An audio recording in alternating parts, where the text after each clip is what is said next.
everyone. My name is Madeline Hildebrand, and I welcome you to a first of this kind for Virtuosi concerts, a pre-concert chat online. We are so excited to be back in an online setting here, bringing creative concerts back to our audiences. Thank you to the Manitoba Government Initiative Safe at Home for making these concerts possible to bring to you. I'm speaking with Yuri Hooker and David Liam Roberts, who are presenting a cello duo concert titled Side by Side on January 22nd at 7:30 p.m. So, before launching into the music and the program, can I start by asking that you briefly explain what this fall and winter has been like for you both in this new reality? Let's start with David Liam. Yeah, thanks for having us, Maddie. Yeah, my fall was pretty interesting. I was actually in Nova Scotia for most of it. I thankfully got some opportunities to perform in Lunenburg at the Lunenburg Academy of Music Performance, and then a concert in Halifax for Cecilia Concerts recital series. And so very grateful that I got to perform live, where in a time where a lot of places didn't have live performances. So very grateful to be in the Atlantic bubble where that was one of the few places where live performances were happening. So I just came back last month, and I mean, Winnipeg is in a different situation, but I'm still so grateful to, perform, even though it's not for a live audience, for you all virtually. Great. I bet musicians on this side of Canada are a little jealous of your experience. And how about you, Yuri? It's been of course a difficult time for just as it is for everybody. I have really appreciated the fact that my the administration of the WSO has worked so hard for us to have a kind of season. Um, first off, live as we could, and now via live stream in the more recent months. But it's been really important to me that we stay in touch with our audience, that we bring music to people, that we bring people joy, and really things that only music can bring and inspire people with. And I've heard from so many people just how meaningful it has been to them, where they feel isolated and they feel very disconnected, to know that there are people out there who want to still serve them and still bring this amazing repertoire to them, even in whatever way is possible at this time. So that's been inspiring for me when I've had the opportunity to go to the concert hall to play, whether live or recorded. And I really just want to give props to Daniel Reiskin and to Trudy Schroeder and JF for having the real desire to make it happen and to help us to be safe as well, performing together as well. So that's really been a big part of my fall. Of course, many people know as well that I have been recently in a bit of a bivocational situation where I'm also working as an associate pastor here in Winnipeg at Bethesda Church. And that has also been occupying a lot of my time, and it's been really great to be able to care for people remotely as well in that kind of capacity as well. It's been actually for me a very busy time, and a time of just trying to navigate all of the new realities that we have been facing, which has been tiring, but at the same time, it's been very meaningful too. Yeah. Yes, stimulation is so important right Mm-hmm. now. Okay, so Yuri and David Liam, of course your relationship is a very special one, as David Liam was your student, Yuri, for many years, and now he's studying in Toronto at the Glenn Gould School. So have you ever concertized together, or is this a first, and what's it like? David Liam. We haven't played together that much. I think the one time I can think of was a few years ago at one of my self presented recitals that I used to do here in Winnipeg. We just played a few Bartok duos, I think. And then after that, I think we've just played together in cello ensembles for various events, but never a full length recital like this one. So I'm very excited. And for me, it's super special playing with Yuri because Obviously, he's been very formative for me, a formative mentor, and so to play alongside him, it's like always a treat. I remember in my lessons, especially my first few lessons with him, um, you would play along with me uh, in some of my pieces and just kind of like accompany me, and that was like a highlight for me because I didn't first of all I didn't get to play with professional musicians at all, so it was like super exciting to play with a professional, and so here I am playing with Yuri a whole concert, so it's awesome, very inspiring. That's wonderful. Yeah. Go Sorry, go ahead, ahead. Yuri. No, please I go was ahead. just going to say it's very special for me as well, and I mean for a variety of reasons. But I've been actually telling people that this week that it's really exciting for me to play with a student, and especially a student who has gone on to such great things as David Liam has, and I've been telling people that I'm a little bit intimidated this week. No. Just I mean, yeah, just the abilities that David Liam has, and it's just it's always been a joy to work with him as a teacher, and it's a real pleasure to perform. Will be a real pleasure to perform as well. And I will say, we were talking just a few minutes ago about our own teachers, and one of the real special things for me was that in the first few years of my career was that I'd say the first 4 years of my career I was sitting next to my former teacher for as the associate principal cellist of the WSO, and my teacher was sitting next to me as the principal. And I've always said, as much as I've valued my stand partners after that, and I of course love playing principal cello in the WSO, I've never had that kind of experience, that kind of synergy, that kind of just being able to know what the other person is thinking with anybody else in my career. So it's a real special situation. Well, that's so beautiful. You both exude respect for each other, and you're clearly excited to play with each other. And so I know that we're going to be just so honored to see that on January 22nd. So we're titling this program Side by Side, which of course is an homage to the teacher-student relationship. How did you theme, or how did your choice of repertoire contribute to this theme? Yeah, David Liam. sure. um, so yeah, we wanted to kind of create a program that reflected the kind of teacher-student relationship that Yuri and I have, and Yuri has a better story about the popper, so I'll let him talk about that.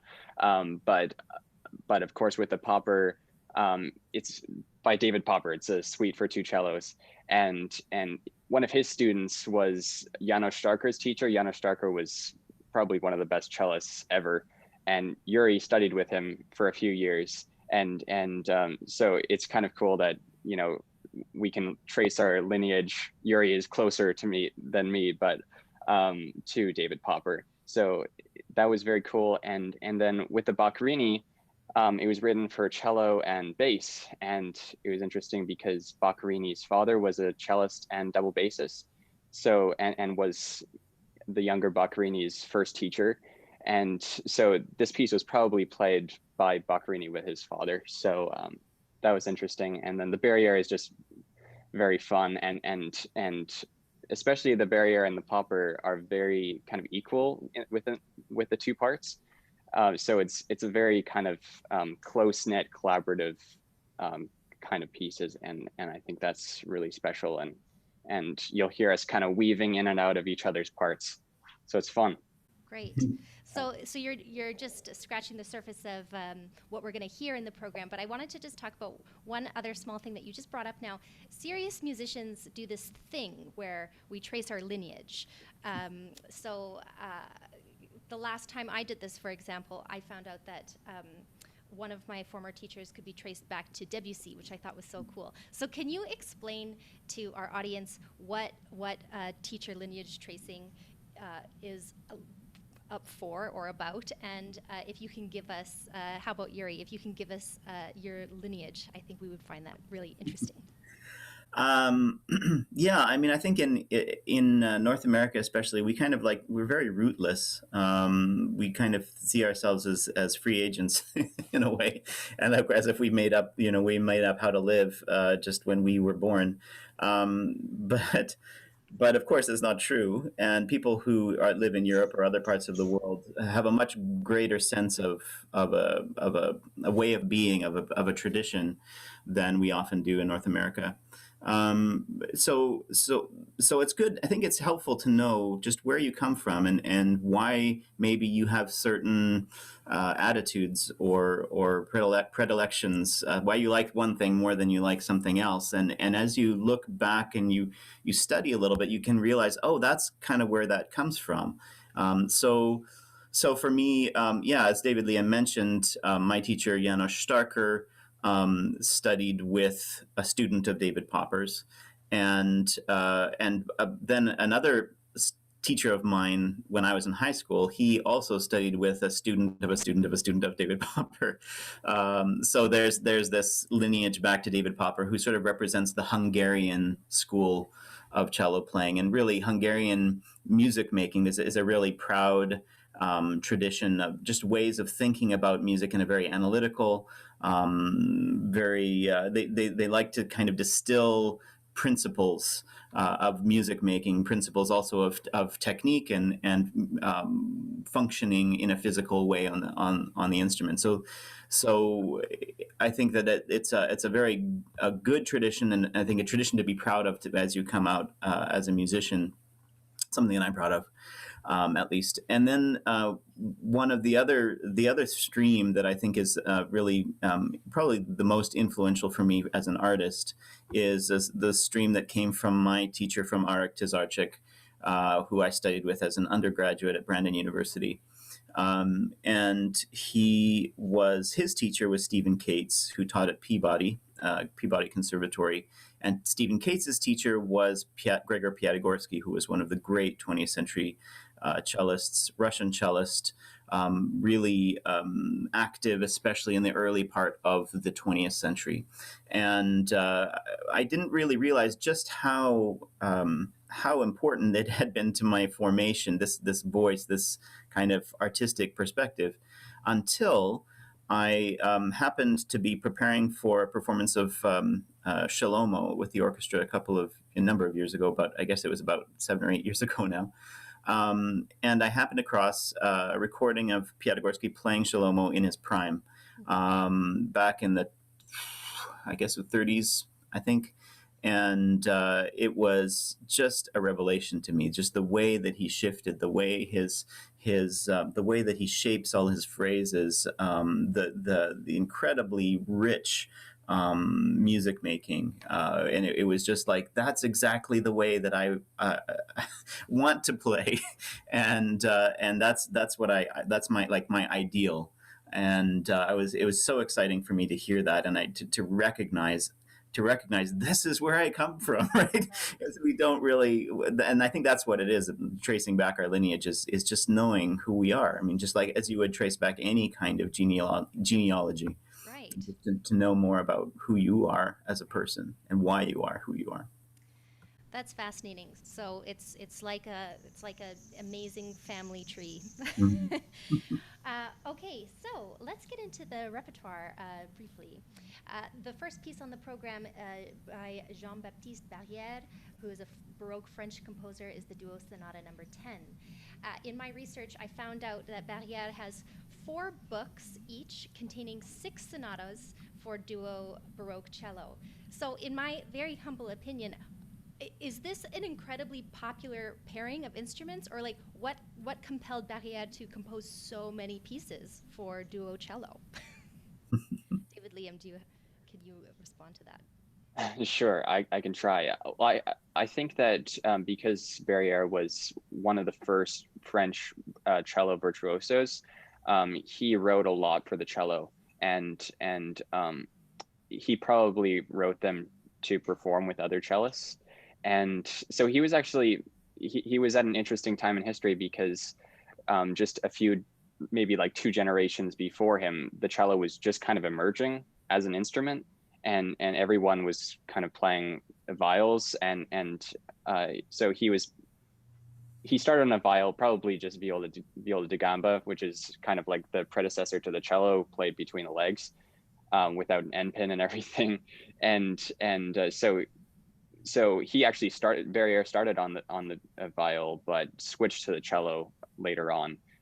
So it was kind of becoming like a very popular instrument in Europe, and especially in France.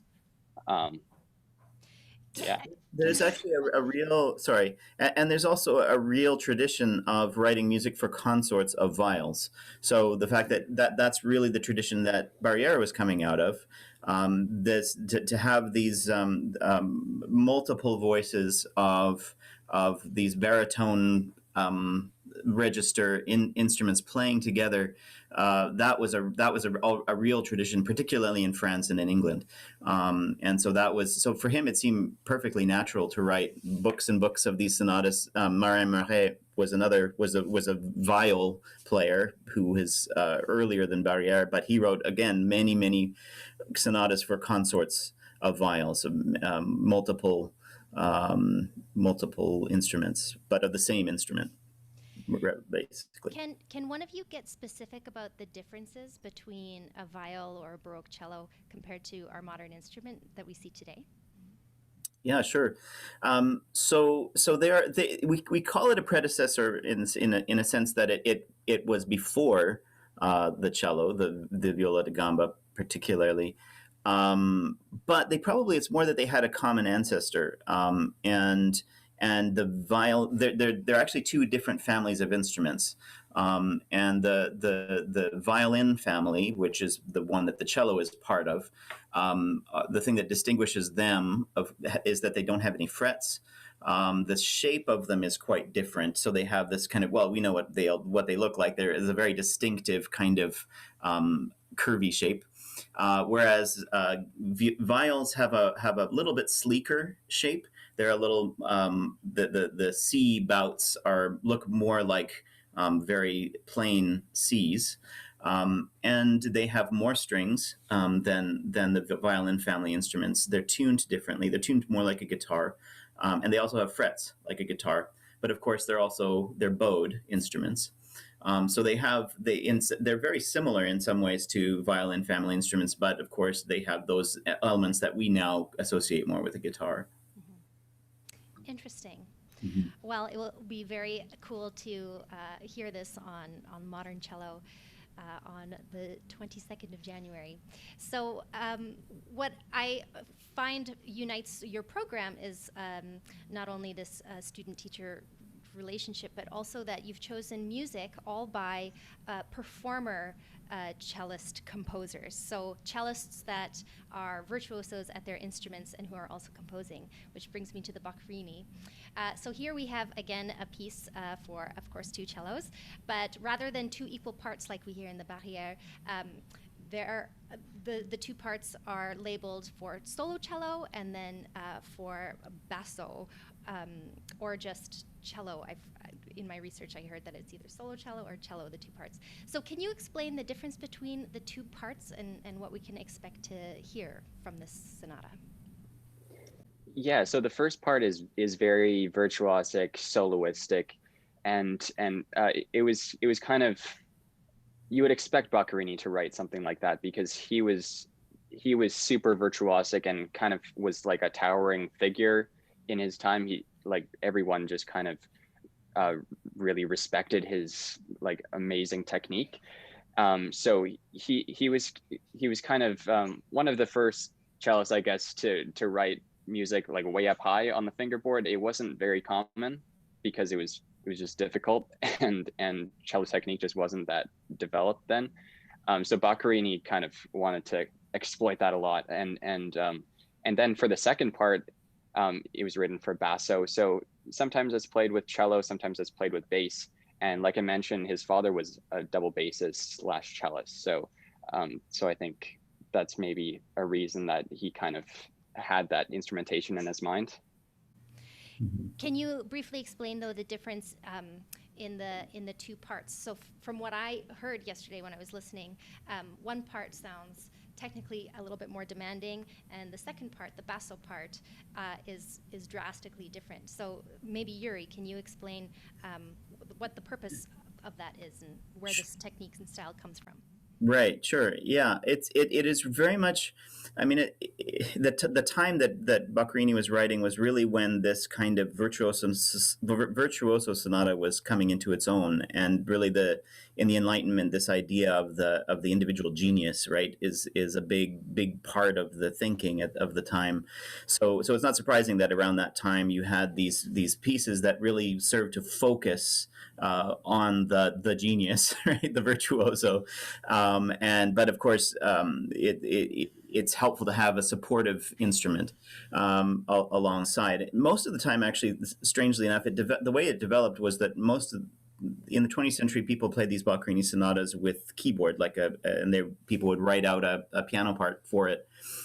That's probably not how they were originally played, but it's rare that you actually get to hear the way we're going to do it in our concert, where you actually get it with two string players. But it's clear that they were written for the basso part was written for a second string player because it has double stops. It has oftentimes indications for like ponticello, sometimes pizzicato, that kind of thing. So clearly he didn't have a keyboard instrument in mind initially, but it is basically a supportive role that I will be playing in this Baccarini sonata, almost always low.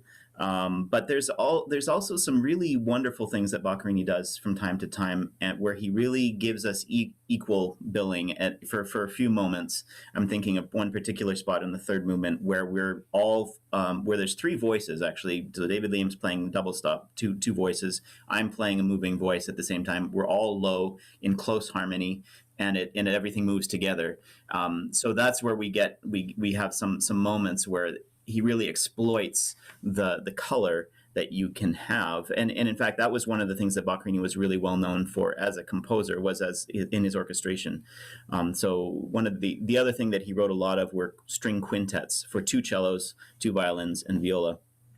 And you can really hear, I mean, they're so beautiful, just the orchestration of them, the way that he exploits the different registers and instruments. And you can definitely hear this in the sonata as well, even though these were pieces this is a piece that he wrote probably when he was in his late teens, early 20s, something like that. So before his real maturity as a composer. Cool. Well, looking forward to hearing this Baccarini on the 22nd as well.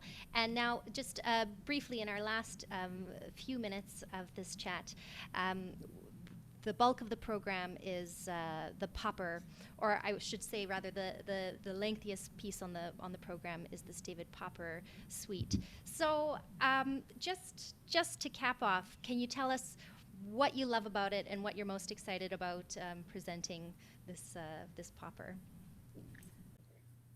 David? I'll start. Yeah, Go ahead, Yuri. It's incredibly inventive, and it really is. It captures the time. Like, it's definitely a salon piece, meaning its aim is to please. Its aim is to be very listenable, but also it's really he's really creative. The way he deploys the instruments to make it sound like there's much more than two players playing.